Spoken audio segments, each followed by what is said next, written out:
Welcome to our channel. నేను మీ తేజ. ప్రస్తుతం మనతో పాటు సీనియర్ జర్నలిస్ట్ భరద్వాజ్ గారు ఉన్నారు. ఆయనతో మాట్లాడు. నమస్తే. నమస్తే. సో రీసెంట్ గా ఆంధ్రప్రదేశ్ సంబంధించి ఒక న్యూస్ బాగా వైరల్ అవుతుంది. తమ్మినేని సీతారాం ఆయన స్పీకర్ గా వ్యవహరించారు వైఎస్ఆర్సీపీ అక్కడ ఉన్నంత వరకు కూడా. రీసెంట్ గా ఆయన జనసేన పార్టీలోకి మారబోతున్నారు. వైఎస్ఆర్సీపీ వాళ్ళ పార్టీ అవమానించింది, అందుకని ఈ రకంగా ఆయన నిర్ణయం తీసుకున్నారంటూ కూడా చెప్తున్నారు. ఇది అసలు నిజమేనా? అంటే పార్టీలు మారటం అనేది కొత్త ఏం కాదు. ఈ రోజున తమ్మినేని సీతారాంకి కూడా కొత్త ఏం కాదు. ఆయన తెలుగుదేశంతో కూడా గతంలో ట్రావెల్ చేసినటువంటి చరిత్ర ఉంది ఆయనకి. కాబట్టి ఇప్పుడు ఆయన పార్టీలు మారటం అనేది పెద్ద గొప్ప విషయమో కొత్త విషయమో కాదు. ఎవరైనా పార్టీలు మారచ్చు. సాక్షాత్తు చంద్రబాబు నాయుడు గారే కాంగ్రెస్ నుంచి తెలుగుదేశం పార్టీలోకి మారాడు. ఆ రోజున ఆయన తెలుగుదేశం పార్టీకి వ్యతిరేకంగా ప్రచారం చేసి తెలుగుదేశం పార్టీ అభ్యర్థి చేతిలో ఓడిపోయినటువంటి ఒక సందర్భం ఉంది ఆయనకి. కాబట్టి మేడసాని చేతిలో ఓడిపోయాడు ఆయన ఆ రోజుల్లో. చంద్రగిరి నియోజకవర్గం నుంచి ఓడిపోయిన తర్వాత కదా ఆయన తెలుగుదేశం పార్టీలో జాయిన్ అయింది.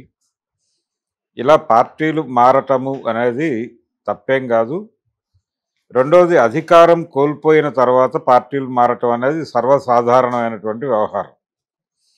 ఇప్పుడు ఇంకొంచెం ఎక్కువ అవుతోంది. అది ఎందుకు ఎక్కువ అవుతోంది అంటే, అధికారం కోల్పోయిన తర్వాత ఎవరైతే అధికారంలో ఉండగా తమని టార్గెట్ చేస్తూ ఎక్కువ మాట్లాడారో వాళ్ళ మీద కేసులు పెట్టడం లాంటి కార్యక్రమాలు జరుగుతాయి అనేటువంటి ఒక ప్రచారం నేపథ్యంలో ఈ పార్టీలు మారటం అనేది కొంచెం ఎక్కువగా కనిపిస్తోంది. ఆల్రెడీ కొంతమంది టార్గెట్ అయ్యారు. టార్గెట్ అయిన వాళ్ళు చాలామంది మౌనంగా ఉంటున్నారు. ఎక్కడ కనిపించడం లేదు, వినిపించడం లేదు.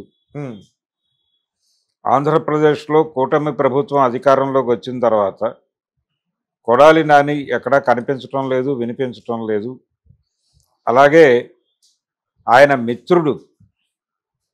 మిత్రుడు గన్నవరం మాజీ ఎమ్మెల్యే వారు కూడా ఎక్కడా కనిపించడం లేదు, వినిపించడం లేదు, వల్లభనేని వంశీ. అలాగే పేర్ని నాని గారు తరచూ మాట్లాడుతూ ఉన్నారు, కానీ ఆయన కూడా ఈ మధ్య కొంచెం టోన్ డౌన్ చేసేటువంటి ప్రయత్నంలో ఉన్నారు. అంటే అక్కడ కూడా ఒక రేషన్ బియ్యానికి సంబంధించిన ఒక గొడవ నడుస్తోంది. అంటే రేషన్ బియ్యం అక్రమంగా తరలించారు అనే ఒక ఆరోపణ ఆయన మీద నడుస్తోంది. దానికి సంబంధించి అరెస్టు జరగాల్సి ఉంది, అరెస్టు జరగలేదు అనేటువంటి ఒక ప్రచారం జరుగుతోంది. అంటే నేరుగా అధికార పార్టీయే ఆయనకు ఆ మార్జిన్ ఇచ్చిందా అనే ప్రచారం కూడా జరుగుతోంది. సో అందుకని ఆయన వాంటెడ్గానే టోన్ డౌన్ చేస్తున్నారు అనేది ఒక వ్యవహారం. అరెస్ట్ చేస్తే నన్ను అరెస్ట్ చేసుకోండి, కానీ మా ఇంట్లో వాళ్ళ జోలికి వెళ్ళకండి అని కూడా ఆయన ఒక 2 days బ్యాక్ ఒక ప్రెస్ మీట్ పెట్టి మాట్లాడాడు. ఆ ప్రెస్ మీట్లో బిట్వీన్ ది లైన్స్ అనలైజ్ చేసి కొంతమంది ఆయన వాంటెడ్గా టోన్ డౌన్ అవుతున్నాడు అంటే కొడుకుని రాజకీయాల్లో యాక్టివ్ చేసి తాను ఇన్యాక్టివ్ అవ్వాలని అనుకోలేదు, కానీ కొడుకుని యాక్టివేట్ చేయడం కోసం గత ఎన్నికల్లో ఆయన కొడుకుని నిలబెట్టాడు వైఎస్ఆర్సీపీ నుంచి. కానీ ఓటమి సంభవించింది. కాబట్టి కొడుకు పొలిటికల్ కెరియర్ ఆయనకి ఇంపార్టెంట్. ఆయన ఏ మేరకు కొనసాగుతాడు వైఎస్ఆర్సీపీతో, లేకపోతే మారుస్తాడా పందాని అనే చర్చ ఒకటి జరుగుతోంది. తమ్మినేనిది ఎలాగూ ఉంది. తమ్మినేని తనకి గౌరవం దక్కటం లేదు అని బాధపడటం అనేది అది అర్ధరహితం. ఎందుకంటే ఆయన గతంలో కూడా గౌరవం అంటే జగన్మోహన్ రెడ్డి గారి పద్ధతి, ఆయన ఎవరినైనా గౌరవిస్తాడు, అన్నా అనే సంబోధిస్తాడు, ఎవరినైనా అన్నా అని సంబోధిస్తాడు, కానీ తనదైన పద్ధతిలో ప్రెజర్ పెడతాడు. ఆయన చాలా మర్యాదగానే ప్రెజర్ పెడతాడు. అది తట్టుకోవడం కొంచెం కష్టం. అటువంటిది ఏదైనా సఫకేషన్ అయి ఉండొచ్చు ఆయనకి. అది మాత్రమే కారణమని నేనైతే అనుకోవడం లేదు, అది కాదు. ఇప్పుడు ఆయన అసెంబ్లీ వేదికగా ఆ రోజుల్లో తెలుగుదేశం పార్టీ సభ్యులతోనూ చంద్రబాబు నాయుడుతోనూ వ్యవహరించినటువంటి పద్ధతికి సంబంధించిన కొన్ని అభిప్రాయాలు అధికార పక్షంలో ఉండుండొచ్చు. ఏదైనా ప్రమాదం సంభవించవచ్చు తనకి. అందుకని ఎందుకైనా మంచిది మనం పార్టీ మారితే కొంత సేఫ్ లైన్లో ఉండొచ్చు అనే అభిప్రాయంతో పార్టీ మారే ఆలోచనలు చేస్తూ ఉండుండొచ్చు ఆయన. అందుకని ఆయనకి నేరుగా తెలుగుదేశంలోకి వెళ్ళటం కంటే జనసేనలోకి వెళ్ళటానికి ఒక అవకాశం ఉంది అనేది బయట వినిపిస్తున్న మాట. ఇలా జనసేన వైపు ఆలోచిస్తున్నటువంటి నాయకురాలు ఇంకొక ఆవిడ ఉంది. నాయకురాలు వైఎస్ఆర్సీపీ నుంచి ఈ మధ్య కాలంలో బయటకు వచ్చి జగన్మోహన్ రెడ్డి గారి మీద కొంచెం సీరియస్ క్రిటిసిజం పెడుతున్నటువంటి వాసిరెడ్డి పద్మ గారు. ఆవిడకి కూడా కొంత అంటే ఆవిడ ఇంకొక విషయం చెప్తోంది. ఇప్పుడు నాకు గతంలో కూడా తెలుగుదేశం నుంచి ఆఫర్లు వచ్చాయి. ఎప్పుడు 2017లోనే 2019లో తెలుగుదేశం పార్టీని ఓడించి వైఎస్ఆర్సీపీ అధికారంలోకి వచ్చింది. 17లో తెలుగుదేశం పార్టీ అధికారంలో ఉండగానే నాకు ఆఫర్ వచ్చింది, కానీ నేను వెళ్ళలేదు. ఎందుకు వెళ్ళలేదు అంటే ఆవిడ రీజన్ ఏంటంటే జగన్మోహన్ రెడ్డి ఏ విషయమైనా మీరే మాట్లాడండి అని నాకు ఒక అద్భుతమైనటువంటి అవకాశం కల్పించాడు ఆ రోజున. ఒక రకంగా పార్టీ వాయస్గా ఉన్నాను నేను, పార్టీ గొంతుగా ఉన్నటువంటి నేను పార్టీ మారటం అనేది కరెక్ట్ కాదేమో అనుకుని నేను ఆ రోజున మారలేదు అని చెప్పారు ఆవిడ. అయితే ఆవిడ అలా చెప్తున్నారు, కానీ పార్టీ అంటే తెలుగుదేశం పార్టీ ఓడిపోయే సూచనలు అప్పటికే కనిపిస్తున్నాయి. సో నెమ్మదిగా ఇంకొక ఏడాదిన్నరలో ఎలక్షన్కి దగ్గర పడుతోంది.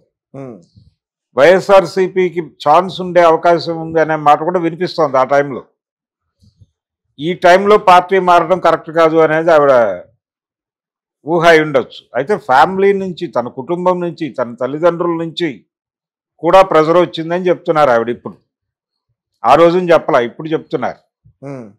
సరే, ఏ ప్రెజర్ వచ్చినా ఆవిడ ఆ రోజు తీసుకున్న నిర్ణయం కరెక్టే, అది వైజ్ డెసిషన్. ఎందుకంటే 2019లో వైఎస్ఆర్సీపీ అధికారంలోకి వచ్చింది. 5 ఏళ్ళు అయిపోయింది. ఆవిడ అధికార ప్రతినిధిగానే వ్యవహరించారు, అలాగే మాట్లాడారు. కాకపోతే ఆవిడ ఎలిగేషన్ ఏంటంటే ఆవిడకి ప్రజాప్రతినిధిగాను అవకాశం కల్పించలేకపోయారు, అలాగే ఎమ్మెల్సీ అనేది మాట్లాడుతూ వచ్చారు తప్ప జరగలేదు. ఇలా తన సేవల్ని పార్టీ వినియోగించుకుంది, కానీ తనకి చేసింది ఏమీ లేదు పార్టీ నుంచి అనేది ఆవిడ ప్రధానమైనటువంటి ఆరోపణ. కాబట్టి ఒక పదవి ఉంటే చేసేది ఎక్కువ ఉంటుంది అనే ఉద్దేశంతో నేను మాట్లాడుతున్నాను తప్ప పార్టీని కించపరచాలని కాదు. జగన్మోహన్ రెడ్డి గారు ఎవరితో ఎలా వ్యవహరించాలో అలా వ్యవహరించి వారిని తనకి కావలసిన పద్ధతిలో అవతల వాళ్ళని వినియోగించుకున్నాడు తప్ప వాళ్ళకేం చేయాలో అది చేయలేదు అనేది ఆవిడ అభిప్రాయం. దాదాపు అలాంటి అభిప్రాయమే తమ్మినేని కూడా మాట్లాడుతున్నాడు. ఆవిడ దృష్టి కూడా జనసేన వైపే ఉంది. ఎందుకంటే ఆవిడ ఆల్రెడీ పాత రోజుల్లో ఆవిడ ప్రజారాజ్యంలో చాలా బాధ్యతాయుతమైనటువంటి పొజిషన్లో, పర్టికులర్గా అక్కడ కూడా ప్రజారాజ్యం పార్టీకి ఒక రకంగా పార్టీ గొంతుగానే పనిచేసింది ఆవిడ. ఆ రోజుల్లో ఆవిడకి ఆ బాధ్యత అప్పచెప్పడం మంచిది అని ఆవిడని ప్రమోట్ చేసిన వాడు నాగబాబు. ప్రజారాజ్యం రోజుల్లో అది బయట విస్తృతంగా ప్రచారం ఉన్నటువంటి విషయమే. సో ఇప్పుడు ఆవిడ వైఎస్ఆర్సీపీ నుంచి కొంత వ్యతిరేకతతో ఉన్నారు కాబట్టి ఇటువైపు జనసేన వైపు టర్న్ తీసుకోవడానికి ఆవిడకి ఈజీ యాక్సెస్ ఉంది. అయితే ఆవిడకి కుటుంబపరమైనటువంటి సంబంధాలు చాలా వరకు తెలుగుదేశంతో ఉన్నాయి. ఆవిడ ఫ్యామిలీ అంటే వాళ్ళ మదర్ ఫాదర్ కావచ్చు, ఇలా రకరకాల పద్ధతుల్లో ఆవిడకి తెలుగుదేశం పార్టీతో కూడా కాంట్రాక్ట్స్ ఉన్నాయి. కానీ కంపారిటివ్గా తను సొంతగా అప్రోచ్ అవ్వగలిగినటువంటి పరిస్థితి జనసేనలో ఉంది. అందుకని ఆవిడ జనసేన వైపు చూస్తున్నారు అనేది ఒక అభిప్రాయం చాలా మందిలో ఉంది. ఏ క్షణమైనా జరగచ్చు అది. ఎందుకంటే ఆవిడ ఆల్రెడీ అటు డిటాచ్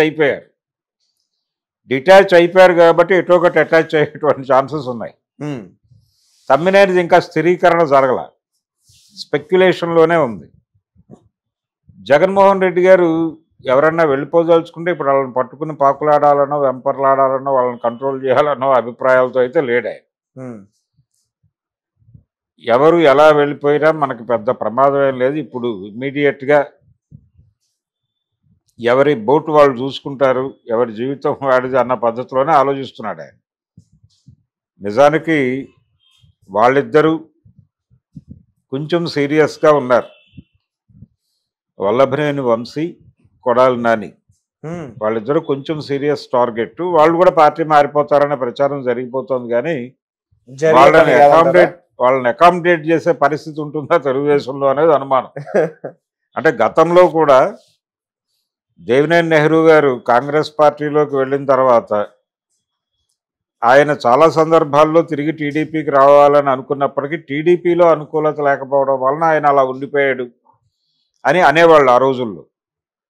దానికి రకరకాల రీజన్స్ ఉండేవి. అంటే రామారావు గారి ఆయన చనిపోతున్నటువంటి సమయంలో అక్కడ జరిగినటువంటి వ్యవహారాల్లో ఆయన కొంత కీలక పాత్ర పోషించడం వలన ఆయన మీద చంద్రబాబు నాయుడు గారి కంటే కూడా వారి సతీమణికి ఎక్కువ చిరాకు ఉంది ఆ సందర్భంగా ఆయన వ్యవహరించిన శైలి పట్ల అనేది, అందుకని దూరం పెట్టారు అనే ఒక ప్రచారం కూడా నడిచేది అప్పుడు. అంటే ఆయన వ్యవహారం అంటే మంచిగా లేదా లేకపోతే ఆయన కొంచెం అక్కడ ఆ టైంలో కొంచెం మిస్బిహేవ్ చేశాడు ఎన్టీఆర్ చనిపోయిన టైంలో అనేది ఒక అభిప్రాయం వాళ్ళకు ఉందని అనేవాళ్ళు తప్ప అధికారికంగా ప్రకటన కాదు అది. కాబట్టి అదే పరిస్థితి ఇప్పుడు కొడాలి నాని, వల్లభనేని వంశీలకు కూడా ఉంది. అవును. అంటే వీళ్ళు ఆవిడ్ని కూడా ఇబ్బంది పెడుతూ మాట్లాడినటువంటి సందర్భాలు ఉన్నాయి భువనేశ్వర్ గారు. అవును. అందుకని వీరి ఎంట్రీ అంత ఈజీ కాదు. వారు అలా త్రిశంకు స్వర్గంలో ఉన్నారు.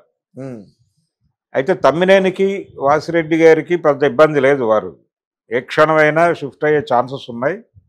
డెఫినెట్గా జనసేన బెటర్ అనుకుంటున్నారు. టీడీపీ కూడా ఇలా వచ్చేటువంటి ఆయారాం అంటారు వాళ్ళు, ఆయారాం గయారాం అనేటువంటి కల్చర్ ఉంది మనకు మొదటి నుంచి.